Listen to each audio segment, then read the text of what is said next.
오늘은 새 생명으로 행할 우리들이라는 제목을 가지고 로마서 6장 1절부터 7절 말씀으로 함께 은혜 나누는 시간 갖도록 하겠습니다. 과거에 주먹에다 썼던 건달이 이제 예수님을 믿게 되었습니다. 그 열심히 교회를 다니면서 이제는 새 사람으로 살 것이라고 사람들에게 이야기하고 다녔습니다. 그러던 어느 날 이 성도님이 교회에서 주차 봉사를 하게 되었습니다. 교회에서 주차 봉사를 하다 보면 많은 차들을 이렇게 만나고 오는 성도님들을 제일 먼저 영접하는 자리지 않습니까? 대부분의 차가 집사님들이 안내하는 대로 잘 안내를 따르는데 유독 한 차가 새치기를 하려는 거예요. 그래서 이 집사님이 가서 정중하게 잠시 기다렸다가 안내를 따라달라고 이야기를 했습니다. 근데 그 차를 운전하는 사람이 이 집사님의 안내를 따르기는커녕 오히려 막 투덜거리면서 계속 끼어들기를 하는 겁니다. 자, 이에 친절하게 안내를 하던 과거에 주먹 좀 썼던 건달 성도님이 폭발하게 되었습니다. 그리고 그 즉시 들고 있던 지지봉을 내려놓더니 새치기 하려는 차의 운전자를 운전석에서 문을 열고 끌어내려 바닥에 내동댕이 쳐버렸습니다. 그리고 하는 말이 연이어 온갖 야 엑세스야 조용히 좀 살려고 하는데 내 승질 건드려? 내가 누군 줄 알아? 너 죽여버리겠다 했다 이 엑세스야 하고 연이어 온갖 역을 퍼부으면서 그 운전자를 때리려고 했습니다. 자, 교회 주차장이 순식간에 아수라장이 되어버렸습니다. 다른 교회 성도님들은 이 집사님을 뜯어말리느라고 정신이 없었고 지나가다 교회 주차장에서 싸움이 나서 구경하던 동네 사람들을 혀를 끌끌차며 한마디 했다고 합니다. 그렇지, 재벌은 개 못 준다고 지가 좀 변했나 했더니 똑같은 놈이구만 그랬다는 얘기가 있습니다. 오늘 본문 1절에서요 사도 바울은 우리에게 아주 의미심장한 말을 본문을 통해서 이야기를 하고 있습니다. 은혜를 더하게 하려고 죄에 거하겠느냐 라는 말씀입니다. 우리가 계속 말씀을 나누고 있지만 죄사함의 은혜가 클수록, 그러니까 죄를 만진 사람일수록 예수님께 나오면 용서받는 죄의 양이 크기 때문에 은혜가 더 크다는 이야기를 계속하였습니다. 그것은 당연한 거 아니겠습니까? 무기징역을 살던 사람이 완전 감형을 받고 사면을 받는 것과 벌금형 10만원짜리 사람이 사면을 받는 것은 물론 고맙기는 똑같겠지만 그 가치의 차이는 더욱더 많이 벌어지기에 차이가 나겠죠. 그런데 우리가 은혜를 크게 하려고 죄를 짓는 것은 옳지 못하다는 것입니다. 이건 사도 바울이 약간 비유를 들어서 얘기를 한 건데요. 다시 말해서 너희가 죄를 또 짐으로 인해서 하나님께 회개하면 은혜가 크겠다고 얘기하느냐? 한마디로 얘기해서 주 앞에 구원 얻은 자들이 또 죄를 져서 또 죄사하면 은혜를 받고 내가 은혜를 크게 받았다고 얘기할래? 라는 말입니다. 요즘 젊은이들이 제일 싫어하는 얘기가 있습니다. 아프니까 청춘이다. 네가 아파봐라. 젊은이들이 그런다 그래요. 그리고 젊어서 고생은 사서도 한다는 말이 있죠. 그 얘기를 싫어한다 그래요. 그와는 반대되는 의미죠. 죄는요, 우리가 예수님 안에 들어와서 구원 얻은 사람들이라면 이제 죄라는 것은 우리 아주 멀리 떨어뜨려 버려야 될, 상종도 하지 말아야 될 그런 존재입니다. 구원받은 자가 고의적으로, 다시 말하면 구원받고 나서 또 우리가 죄를 짓는다는 것, 고의적으로 죄를 지면 안 된다는 것을 알면서도 예수님이 우리에게 죄사함의 은혜를 주신다는 것을 알고 죄를 짓는다는 것은 있어서도 안 되고 변명의 여지도 없다는 말씀입니다. 저처럼 어렸을 때부터 신학을 한 사람들이 이제 농담만 진담만 이렇게 치기 어리게 하는 불평이 있습니다. 옛날에 그런 얘기 많이 했어요. 우리나라의 선배 목사님들도 보시면 그렇고, 또 그리고 제가 학부에 다닐 때, 또한 MDB에 다닐 때에도 세상에서 많은 일을 하다가 늦게 부르심을 받고 구원 얻은 분들, 신학의 길로 오신 분들이 있습니다. 그런 분들이 은혜가 뜨겁고요. 그리고 통계적으로 보면 요즘엔 많이 바뀌었지만 많은 선배 목사님들이 처음부터 목회를 하신 조용기 목사님 같은 경우를 제외하고는 대부분이 세상에서 다른 일을 하시다가 하나님께 부름을 받는 그런 분들이 목회 사역에 있어서 훨씬 더 부흥되고 큰 교회를 사역하는 경우가 많았어요. 그래서 우리들이 모여서 농담이죠. 농담으로 그런 얘기를 했던 기억이 납니다. 야, 우리도 세상에서 좀 놀다 올걸. 우리는 어렸을 때부터 신학한다고 놀지도 못하고 사람들이 다 얘기하는 클럽 한 번도 못 가보고 그런 게 뭔지도 모르고 그렇게 왔는데 저분들은 저렇게 할 거 다 하고 세상에서 놀 거 다 놀아놓고서 이제 와가지고 예수님 믿고 또 은혜 받고 주의 일을 한다는데 좀 이거 불공평한 거 아니냐라는 얘기를 한 적이 있어요. 그리고 뭐 제가 아는 은사 목사님, 저희 교수님 중에 한 분이 그런 말씀을 늘 하셨습니다. 우리나라 종교계를 대표하는, 지금은 이 세상을 뜨셨는데, 우리 기독교 말고 개신교 말고 다른 종교에 세계적인 한국의 종교 인물이 있었습니다. 그분이 굉장히 존경을 받았어요. 사회적으로 거룩하고 성서하고 막 그렇다고. 근데 이 저희 교수님과 어린 시절에 굉장히 가까이 지냈던 이런 사이였던 것 같습니다. 맨날 욕을 했어요. 맨날. 왜 욕했냐면 그거 완전히 젊었을 때 완전히 남봉꾼에다가 개판 5분 전으로 살았던 놈이라. 그랬던 인간이 인제 와가지고 거룩한 티 내고 지혜해볼 거 다 해보고서 재미 다 끝났으니까 성직자로 거룩한 티 내고 저러고 앉아있다고 맨날 욕하셨어요. 그 교수님도 우리나라 뭐 개신교계에서는 학계에서는 내로라 하시는 분이기 때문에 어떤 뭐 자존감의 문제라거나 그런 건 아닌 것 같은데 늘 그러셨어요. 왜요? 그 교수님도 어릴 때부터 사역을 하셨고 저희도 어릴 때부터 사역했으니까 어떻게 보면 하나님의 크시는 큰아들과 같은 불평이죠.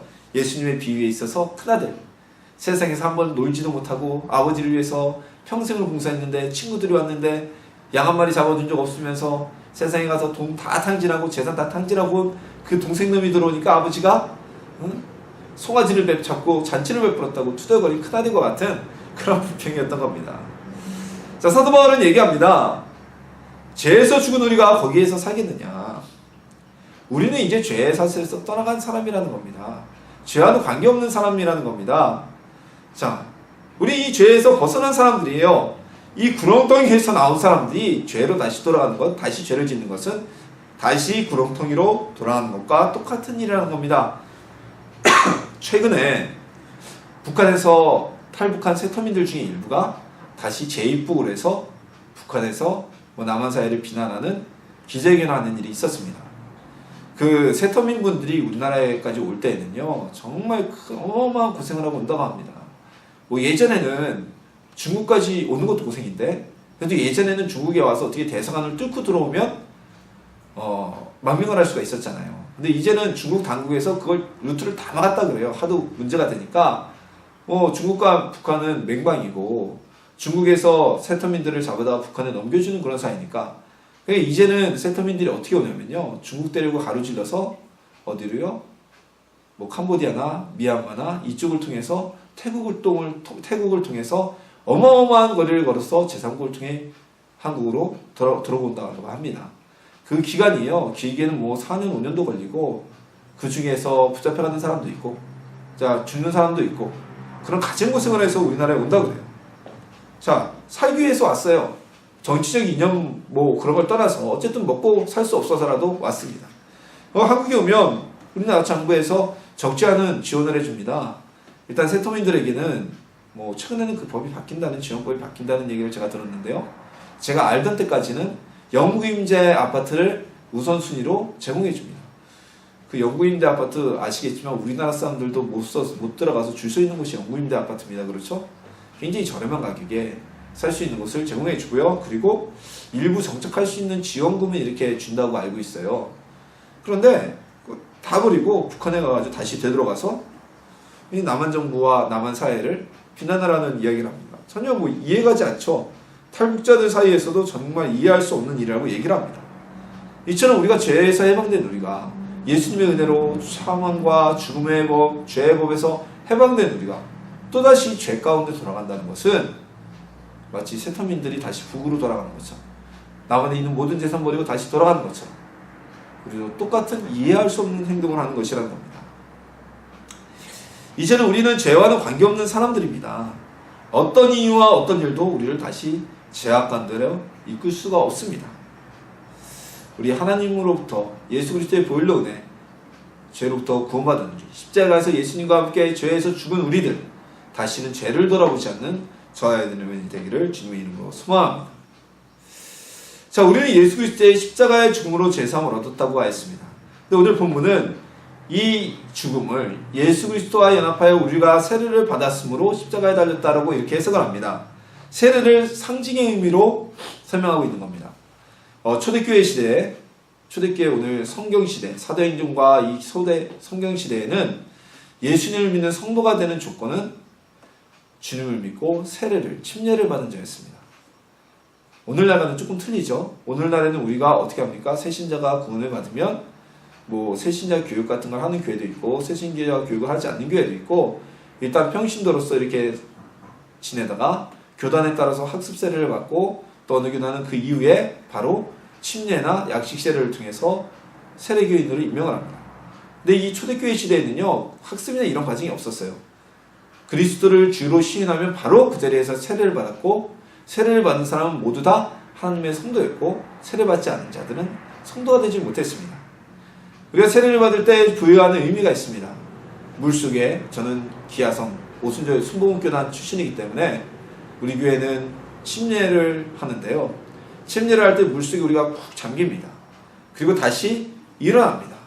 오늘 이 로마서 말씀이 침례를 할 때, 침례식을 할 때 어떤 설교 말씀으로 많이 인용이 되는 말씀인데요. 우리가 물속에 들어가서 숨을 쉬지 않는 동안 예수님이 십자가에 죽으셨듯이 우리도 물속에서 옛사람은 죄와 사망에 물드는 사람은 죽었다고 선언을 하는 겁니다. 그리고 우리가 다시 부활할 때는 예수 그리스도와 연합하여서 예수님이 3일 만에 부활하시고 영광의 몸체를 얻은 것처럼 우리도 다시 주 안에서 부활해서 새 생명을 얻고 새 생명의 몸으로 오늘 성경에 보면 그리스도와 같은 몸으로 그의 부활과 같은 모양으로 연합한 자도 되리라. 우리도 부활하신 예수님처럼 다시 새 사람으로 부활할 때는 시간이 되는 것으로 우리가 세례를 의미를 갖습니다. 그래서 개신교에서 모든 성예전, 아직도 카톨릭에는 칠성예를 해야 되죠.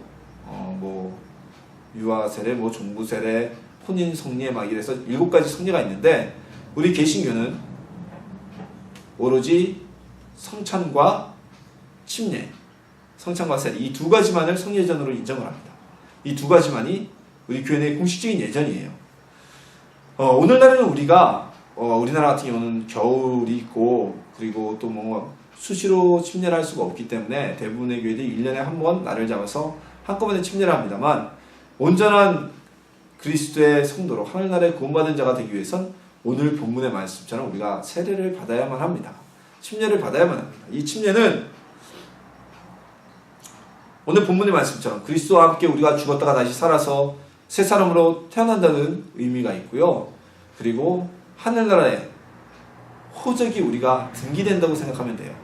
교회는 예수님의 신부된 교회인데 결혼을 안 하고 동거를 하고 사실혼 관계로 오랫동안 살아도 결혼신고가 혼인신고가 되지 않고 호적에 이름이 없으면 법적인 부부로 인정받기가 쉽지 않습니다. 여러 가지 증거를 대야 돼요. 사실혼 관계를 가졌다는 주변의 증언이나 이런 걸 내세워야 되고 그래야 나중에 무슨 일이 있을 때 상속이나 이런 데에 있어서 불이익을 당하지 않습니다.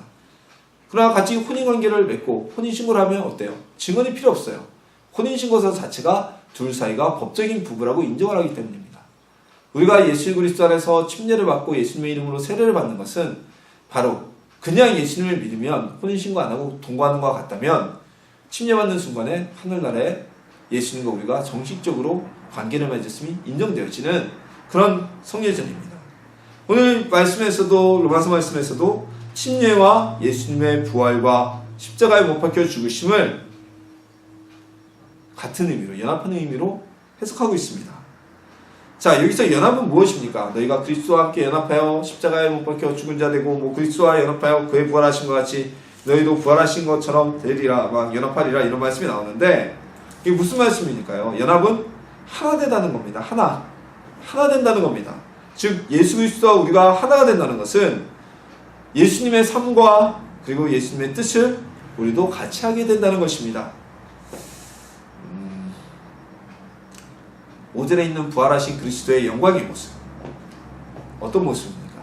하나님의 영광스러운 그 모습이 우리도 나타나게 될 것이다. 이제 우리는 죄로부터 벗어나서 죄로부터 해방되어서 죄로부터 멀리 떠나서 거기서 멈추는 것이 아니라 예수님이 영광을 얻으신 그 모습처럼 새로 태어난 새 생명의 사람처럼 살아야 될 것을 오늘 말씀에서 우리에게 권고하고 있습니다. 우리 예수님의 부활하신 영광의 모습과 같이 새로운 삶에서 새로운 영광을 받고 그 은혜 가운데 살아가는 저는 여러분 되기를 주님의 이름으로 소망합니다. 제가 서론에서 어떤 성도님의 이야기를 해줬죠. 건달이었다가 예수님을 믿어서 변화받으려고 했는데 주차 안내를 하다가 말을 듣지 않는 사람이 있죠. 폭발해서 옛사람의 모습이 다시 나오는. 자, 왜 이럴까요?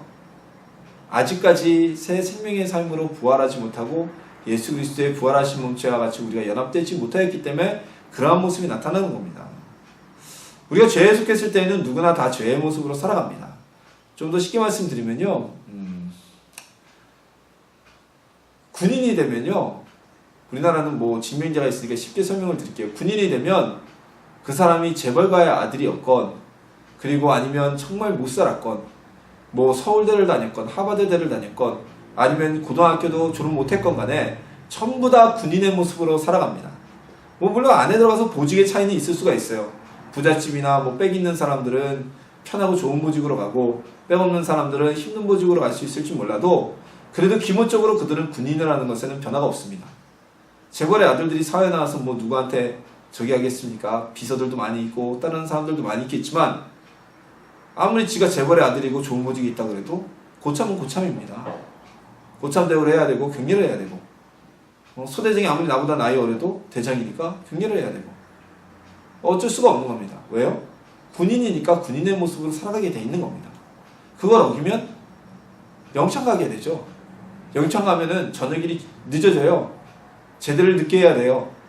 마찬가지예요. 우리가 죄 속에서 살았을 때는 군인은 자유가 없잖아요. 뭐 군인을 죄에 비유하면 좀 그렇긴 하지만 죄의 모습에 속해 있던 사람은 누구나 다 죄인의 모습으로 살아가게 되어 있습니다. 그건 마찬가지입니다. 그래도 겉으로 위장된 모습, 예를 들어서 선한 것처럼 얘기를 하고 세상에 법이 없을 것처럼 살아가는 사람이라도 그 겉에 위장된 모습 속에는, 그의 마음 속에는 죄라는 것이 떠나가지 않고 남에 대한 미움과 탐심과 욕심과 음욕은 끊을 수가 없다는 겁니다. 그러나 우리가 예수 그리스도의 구원자 받은 자의 모습으로 십자가에 달려 돌아가신 예수님처럼 우리도 연합되어 죄로부터 죽어버리고 부활하신 예수님의 모습처럼 새 생명으로 살아나지 않는다면 우리 역시 과거의 모습이 다시 되살아나게 되어 있습니다. 겉으로 위장된 모습을 가지고 있어봐야 위장된 모습은 언젠가는 사라지고 본성이 튀어나오게 되어 있는 겁니다.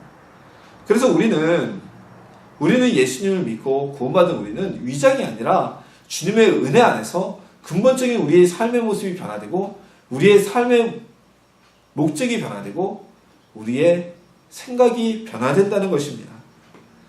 우리는 그리스도와 연합된 이들입니다. 거칠애가 아닌 근본적인 변화를 받은 사람들입니다. 신분의 변화를 받은 사람들입니다. 이제 우리는 새로운 생명을 얻었기 때문에 새로 얻은 신분처럼 새 사람의 삶을 살아가면 됩니다. 우리나라에 정치인 하시는 분들 중에 과거에 민주화 투쟁을 통해서 정치계에 입문하신 분들이 상당히 있습니다. 뭐 여야를 막론하고 민주화 투쟁을 통해서 우리나라 민주화에 기여하고 그에 따라 정치계에 투신하신 분들이 많습니다. 근데 아시지만 80년대, 70년대 우리나라의 민주화 투쟁이 어땠습니까? 돌 던지고요. 그렇죠? 화염병 던지고요. 왜냐면 정당한 통로로 그 의사가 개진되지 않았기 때문에, 그리고 때로는 분신하고요. 뭐 이러한 모습으로 투쟁을 했어요. 근데 그분들이 정치인에 대해서도 똑같이 화염병 던지고 국회에서 돌 던지고 안 된다고 분신하고 그래서야 되겠습니까? 이제 정치인이니까 국회의원으로서 자신의 주어진 헌법기관의 임무를 통해서 정당한 의사를 개진하고 의결을 개진해야 자신의 자리를 위치할 수가 있는 겁니다. 몇 년 전에 한 제에 있던 운동하던 의원이 과거에 꿈쳐놓은 사과탄을 국회에서 터뜨려가지고 난리가 났잖아요. 결국 그 의원 그것 때문에 기소당하고 그리고 그 다음 총선에서 낙선하게 되었습니다. 많은 사람들이 비난을 했어요. 여야를 방문하고. 왜? 과거에는 그 학생운동을 하고 민주화운동을 할 때는 그런 폭력적인 투쟁 외에는 의사를 개진할 수 있는 방법이 없었으니까 그런 투쟁을 했지만 이제 국회의원이 되어서 헌법기관으로서 국민이 주어진 부여한 권한이 있고 국회에서 의사진행관을 할 수 있는 권한이 있고 언론을 통해서 정당하게 발표를 할 수 있는 권한이 있는데 자기 의견과 다르다고 국회에서 옛날 과거처럼 최루탄을 터뜨려버리니까 많은 비난을 받게 된 것입니다. 우리도 마찬가지입니다. 우리도 이제 새 생명의 삶을 사는 우리가 또다시 죄 가운데 거하고 죄 속에 있는 사람처럼 요즘에 새 학기가 시작되면요, 요즘엔 모르겠어요. 과거에는 대학가에서 많은 좀 갈등이 있었어요. 왜냐면 요즘 군대는 뭐 군기가 많이 빠졌으니까. 그래도 과거에는 뭐 복학을 한 선배들이 꼭 이제 갓 전역하고 복학한 선배들이 같은 학년을 다니는 후배들, 그러니까 군대를 안 간 후배들 앞에서 군기를 잡으려고 그렇게 들어요. 자기가 군대빨이 물이 안 빠져가지고 저 때도 그런 선배가 있었어요. 뭐 하면 맨 앞에 앉아가지고 수업 끝나면 조금 떠들었다고. 저희 학교는 신학교라서 기본적으로 학생들이 굉장히 예의가 바르거든요. 뭐 수업 시간에 떠들지도 별로 않고 지각도 거의 없고 뭐 스승님들이 다 목사님들이시기 때문에 굉장히 예의 바르고 그런 학교인데도 불구하고 조금 마음에 안 들면 일어나가지고 막 뒤에 쳐다보면서 니들 막 한따까리 할래? 이런 얘기하면 굉장히 막 반발하고 후배들은 대놓고 얘기는 안 하지만 그 사람이 이상한 사람이다라고 막 얘기를 했어요. 군대 갔자 이렇게 해가지고 어디서 군기 잡으려고 그러냐고. 아마 요즘도 그런 일이 없지 않아 있는 것 같아요. 자기 군인이 아니에요. 그쵸? 군인이 아닌데 아직도 군인으로 착각을 하고 학교 후배들은 후임병이 아닌데 아직도 그들을 후임병처럼 착각을 하고 그렇게 행동하니까 복학생들이 복학해서 후배들한테 환영을 잘 못 받는 거예요. 적응하지 못하는 선배들은. 우리가 마찬가지예요. 죄에서 이제 벗어났잖아요. 새 생명을 얻었잖아요. 새 생명을 얻은 사람들이 예수 그리스도에 연합된 우리는 새 생명의 삶을 살면 되는 거예요. 과거의 사건들, 과거의 행위들, 과거의 우리의 나쁜 습관들, 옛날에 우리가 무엇을 했건 간에 진심으로 주 앞에 회개하고 돌이켰다면 우리는 그 일은 잊어버리고 다시는 그 길로 가지 않으면 된다는 것입니다. 오늘의 미래의 삶이 중요합니다. 우리가요, 과거에 매여있지 마시고 아까 그 서두에 말씀드린 그 집사님 제가 이렇게 말씀드렸죠. 그분이 그 말 안 듣는 운전자를 차에서 끌어내가지고 땅바닥에 내눈뱅이 치면서 뭐라 그랬다고요? 내가 과거에 어떤 사람이었는지 너 모르지. 우리 과거를 생각할 이유가 없습니다. 과거를 바라봐서도 안 됩니다. 물컹물컹 우리 속에서 과거가 튀어올라오려고 할 때 예수 그리스도의 이름으로 나는 그리스도 안에서 새롭게 태어난 새 사람이다. 나는 그리스도와 함께 예수님의 십자가 은혜로 십자가에 못 박혀 죽고 다시 나는 부활한 새 사람이다라는 사실을 기도하고 물리치시는 저와 여러분이 되기를 원합니다. 우리의 마음속에서 추억을 빙자한 죄의 지향성, 이거 아주 위험합니다. 요새 뭐 7080이나 뭐 토토가 이래가지고 과거에 대한 추억은 누구나 즐겁습니다. 근데 추억을 즐기는 것까지는 좋은데 그 추억을 빙자한 지향성들 있죠. 예수님 믿고 하나님의 은혜 안에서 죄의 길을 끄는 분이 추억을 찾아간다고 하면서 예를 들어서 동창들과 만나서 옛날에 술 너무 많이 마셨잖아. 그래가지고 그래 추억을 한 잔 해볼까? 이런 것들, 우리 그 지향성을 통해서 죄를 향하는 우리의 마음을 완전히 끊어버리는 저와 여러분이 되시길 원합니다. 왜요? 우리는 관계없으니까. 어려운 것도 아니에요. 우리는 관계없으니까. 뭐 옛날에 뭐 어떻게 살았건 중요한 게 아니죠. 오늘 우리가 주 안에서 구원받은 사람인데, 새롭게 태어난 우리인데, 과거에 거지였다고 오늘 잘 사는 사람이 평생 거지이겠습니까? 아니죠. 오늘 현재가 중요합니다. 우리 미래를 바라보고 승리하는 저와 여러분 되기를 주님의 이름으로 축원합니다. 오늘 말씀 한번 마무리 지어볼까요? 우리의 신분의 변화는요, 행동의 변화를 수반합니다. 유명한 말이 있죠? 사람이 자리를 만드는 것이 아니라 자리가 사람을 만든다는 이야기가 있습니다. 제가 경험하고 저도 체험하고 그리고 많은 사람들을 보면 그 말이 맞는 것 같아요. 사람이 어느 정도 기분만 있다면 자리가 사람을 만듭니다. 사람이 자리를 만드는 것이 아닙니다. 대통령의 자리에 가게 되면 대통령으로서의 역할을 감당할 수 있는 사람은 그 역할을 감당합니다. 누구나 다 가장이 되면 아버지로서의 역할을 감당하기 위해서 노력을 하게 되고, 보통 사람이라면 아버지의 역할을 감당할 수가 있게 됩니다. 우리는 예수 그리스도와 함께 연합하여 십자가에서 옛사람은 죽고 예수 그리스도의 부활과 함께 우리도 연합하여 새 생명을 얻은 저나 여러분들입니다. 이제 예수님의 그 은혜 가운데서 예수님의 부활하신 몸체와 같은 영광의 몸체와 같은 우리도 영광의 새 생명을 얻었으니까 이제는 우리도 새 생명의 삶을 살면 되는 겁니다. 죄와 멀리하고 죄를 단호히 끊는 우리가 되길 소망합니다. 죄는요, 불끈불끈 우리 속에서 이렇게 솟아올라오려고 해요. 우린 새 사람인데 자꾸 우리를 죄의 길로 인도하려고 해요. 우리 그 길을 떠났는데 자꾸 우리를 너는 우리에게 속한 자라고 유혹하면서 속이려고 해요. 그때마다 성령님을 통해서 우리가 예수 그리스도를 통하여 다시 새롭게 태어난 사람의 사람을 깨닫고 하나님 앞에 나가는 전하 여러분에게를 주님의 이름으로 축원합니다. 군대를 갔다 온 남자들이 제일 싫어하는 꿈이 있어요. 군대 다시 가는 꿈을 꾸면 정말 기분 나쁘다고 합니다. 왜요? 다시 생각하기도 싫은 곳이니까요.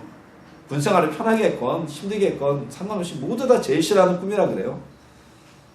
다시 생각하기도 싫은 그곳. 죄도 옛사람도 우리도 그렇게 여기는 전하 여러분 되기를 축원합니다. 새롭게 태어난 새 사람처럼 하나님의 자녀로서 새 생명의 삶을 살아누리는 주님의 백성이 되기를 예수님의 이름으로 축복합니다.